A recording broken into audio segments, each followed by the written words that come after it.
후천경 하늘의 말씀. 후천경 하늘의 말씀은 이때 이 시기 성도를 위한 말씀의 경전이라 하셨습니다. 말씀을 바르게 받들어 지키는 이에게는 하늘의 만복이 함께 하시니 곧 하늘 자녀가 됨이라 하셨습니다. 이날 땅으로 내리시는 후천경 하늘의 말씀은 앞으로 성도들이 지켜야 할 신앙의 근간이 되며 땅의 다음을 예비하시는 지침이 된다 하셨습니다. 말씀으로 사람의 삶과 그 이후 신앙자의 도리와 성도의 길, 하늘 자녀로의 거듭남을 알리시니 성도들은 말씀을 받음에 성심을 다하라 하셨습니다. 6일차 2023년 6월 4일 엘리사님께서 크고 둥근 빛을 내려주시며 말씀으로 애광 항상 겸손하게 말씀을 받드세요. 사람이 어떻게 하늘의 말씀을 들을 수 있겠어요? 하늘의 말씀을 받든다고 함은 하늘께 간절히 구하는 마음이 있어야 해요. 오늘도 내리시는 말씀을 잘 받들도록 하세요. 라고 하셨습니다. 저의 화면으로 16장의 말씀이 보여졌습니다. 16장 하늘의 말씀이 계시더라. 공중의 작은 샛별로 날아가는 새로 바람으로 흐르시더라. 땅의 작은 돌멩이 하나 다스리심을 피할 길이 없으나 사람만이 하늘 아래에서 끝없이 주장하더라. 사람이 말을 배우더니 땅의 사람이 되더라. 내가 가르치는 말을 따라하지 않고 밖으로 나돌다. 몰래 숨어들어온 내 땅 침입자의 말을 배우기 시작하니 이내 하늘말을 잊었도다. 하늘말은 천상의 언어요 영의 언어이라. 사람만이 그 말을 알게 하였으니 땅의 처음 사람들은 하늘말로 지혜가 더하여 모르는 이치가 없었다 하시더라. 성도들에게 하늘말을 허락하시었으니 곧 기도라 하시더라. 하늘말을 잊고 근본을 모를 족속의 말로 혀와 생각이 점령당하였으니 기도로 씻어 정결히 해야만 이후 하늘말을 다시 배울 수 있으리라. 하늘말은 사람 스스로 터득할 수 없으니 더는 사람에게 자취조차 남지 않았기 때문이라. 하늘말에는 사람이 만든 땅의 법과 개념이 하나도 담겨 있지 않으니 땅에 속한 너희들은 단 한마디도 알 수가 없으리라 하시더라. 말씀으로 언어란 의사소통의 수단이에요. 사람이 하늘의 말을 알지 못하니 하늘의 말씀을 바르게 듣지 못하고 하늘에 바르게 고하지 못한다고 하심이에요. 사람이 말을 못하여 막힘이 있고 말을 더듬어 답답함이 생기면 병으로 여기고 의사를 찾아 치료받으며 고치려고 할 거예요.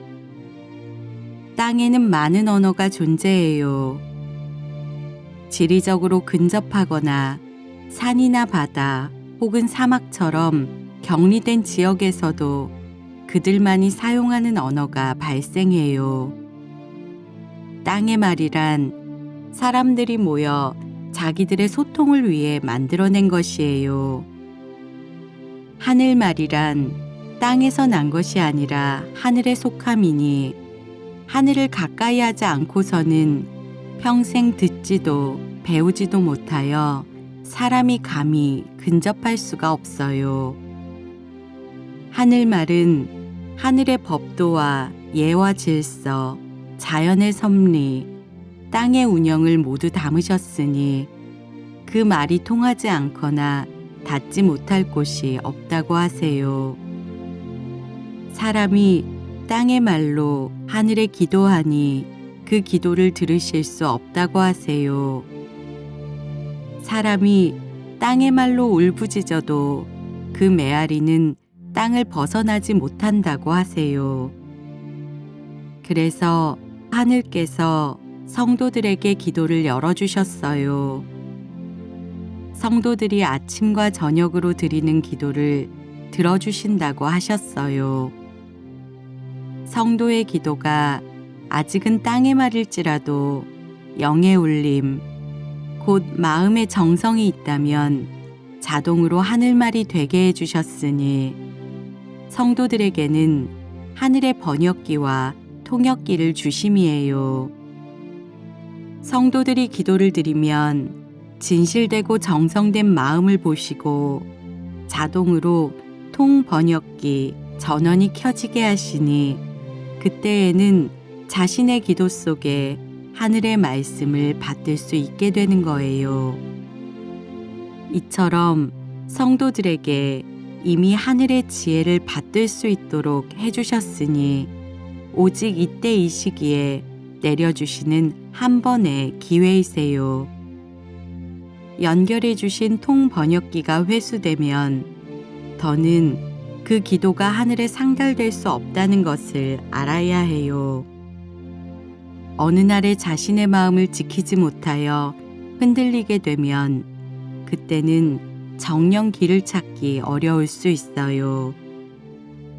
이에 사람들이 어찌하여 한 번 더 기회를 주시지 않고 되가져가시나이까 하고 쉽게 불만을 토로하니 하늘께서는 알아듣지 못하기에 직접 들려주었더니 이제 와서 당연한 것처럼 주장하는 모습이 마치 산속 토끼가 한 번도 마주치지 못한 호랑이를 향해 주장하는 모습과 같더라 라고 하시며 토끼는 호랑이를 마주하지 않아야 하니 맞닥뜨리게 되는 날에는 목숨마저 구걸하게 되리라 라고 하셨어요. 성도들은 기회를 주신 이때 이 시기 정성으로 기도드리고 또 기도드리세요 라고 하셨습니다. 17장 사람 사이에는 땅의 산법이 존재하니 모든 것에 지불해야 할 값이 매겨져 있더라. 내가 지은 산의 나무를 베어 자기 것이라 주장하며 팔아 이득을 취하고 내가 놓은 바다의 어족을 마음대로 잡아 육지로 옮겨가니 어찌 값을 물라해야 하나. 너희 사람은 산과 바다, 자연의 주인이 보이지 않더냐. 작은 텃밭에서 기른 채소도 모두 물주어 가꾸니가 있는 법이거늘 내가 키운 산과 바다의 생명체를 어찌 함부로 하는가. 땅의 사람 간의 산법이 존재해 너희가 어렵지 않도록 땅의 것처럼 계산해 주려 하니 너희들이 그동안 무단으로 취한 값을 치르라. 나 이것을 너희들의 것이라 거짓 소유를 주장하고 사람들에게 팔아 취한 이득을 모두 나에게 가져오라. 그리하면 더는 너희 사람을 염치도 없는 당당한 날도둑이라 하지 않으리라. 성도에게는 땅의 자연을 허락하였으니 그 증표가 이마로 있으리라. 이마에 인침을 받으니 더는 땅에서 무단으로 취하였다. 그 죄를 묻지 않음이니 너희들이 가져간 모든 것은 내가 이미 허락하였다 하리라. 말씀으로 성도들은 알아야 해요. 하루라도 산소가 없다면 살아갈 수 있나요?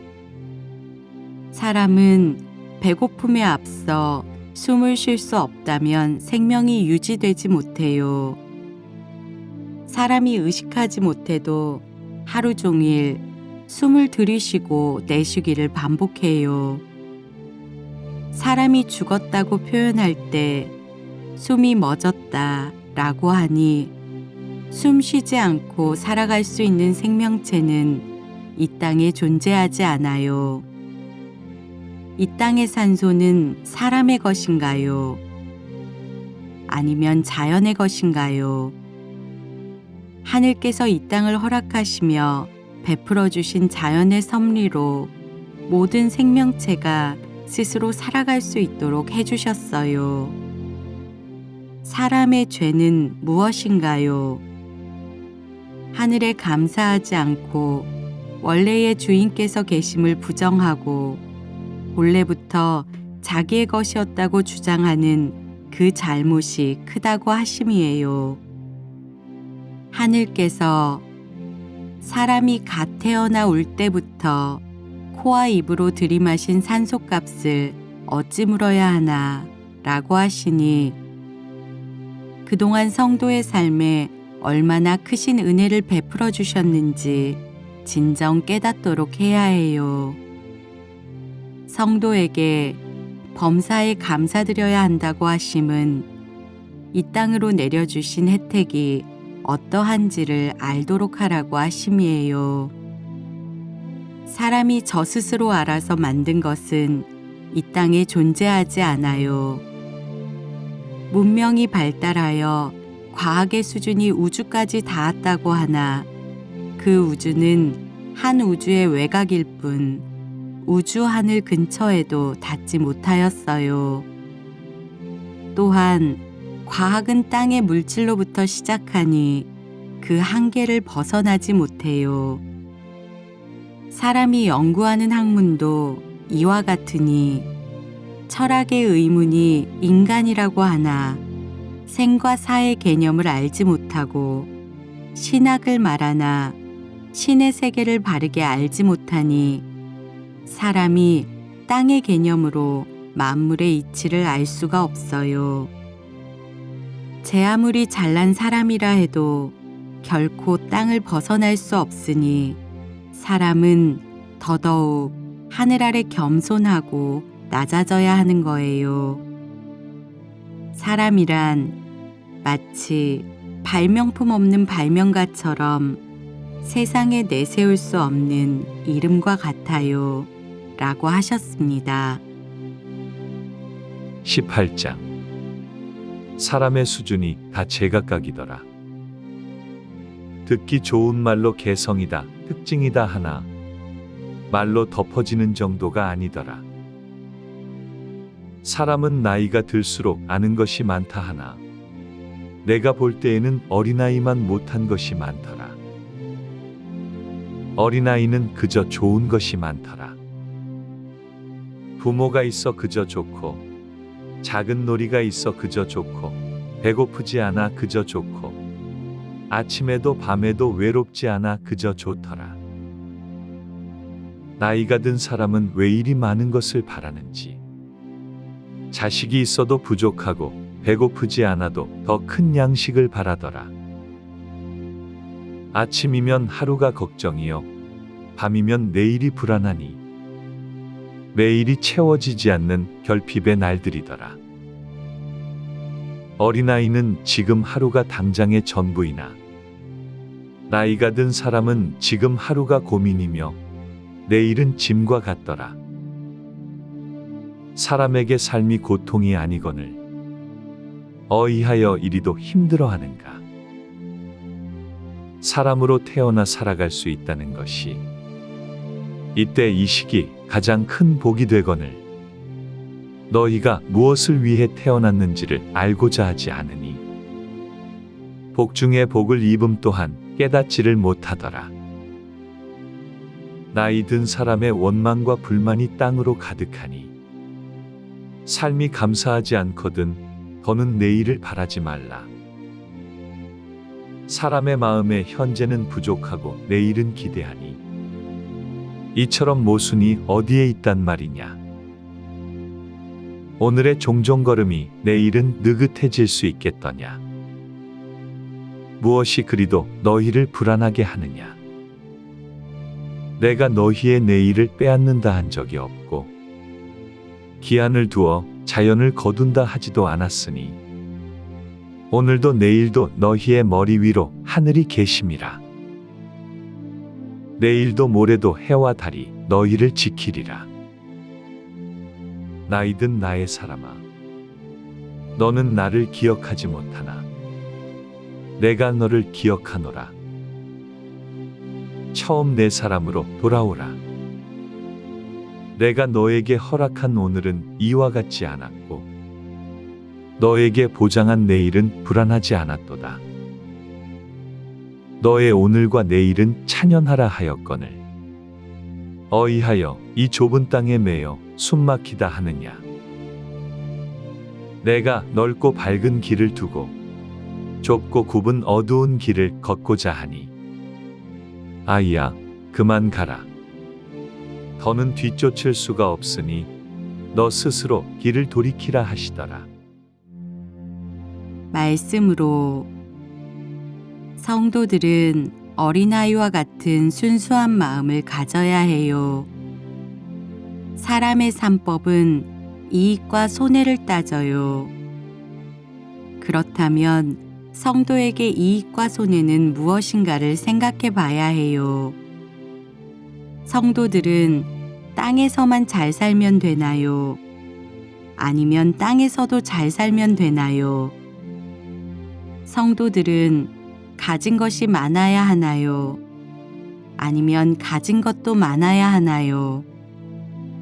성도들은 부유해야 좋은가요? 아니면 부유해도 좋은가요?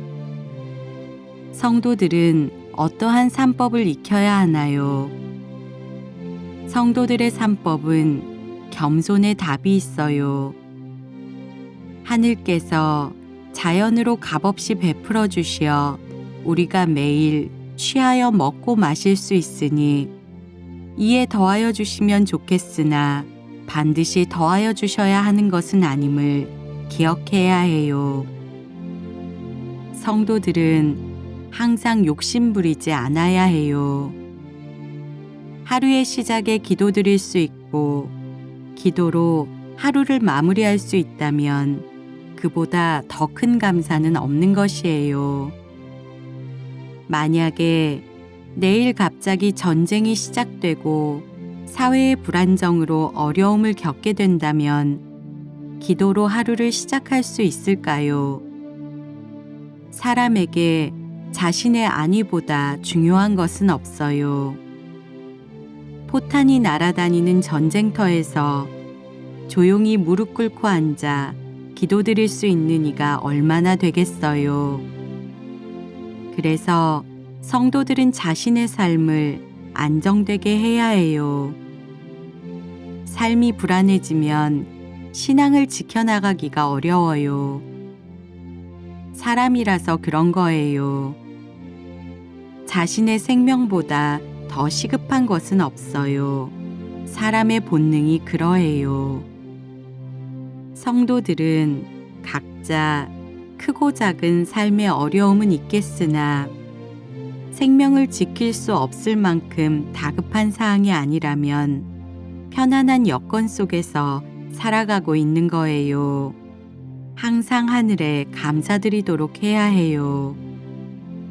오늘을 허락하시어 제가 기도드릴 수 있도록 하여 주시고 하늘께 나아갈 수 있도록 하여 주심에 감사드립니다.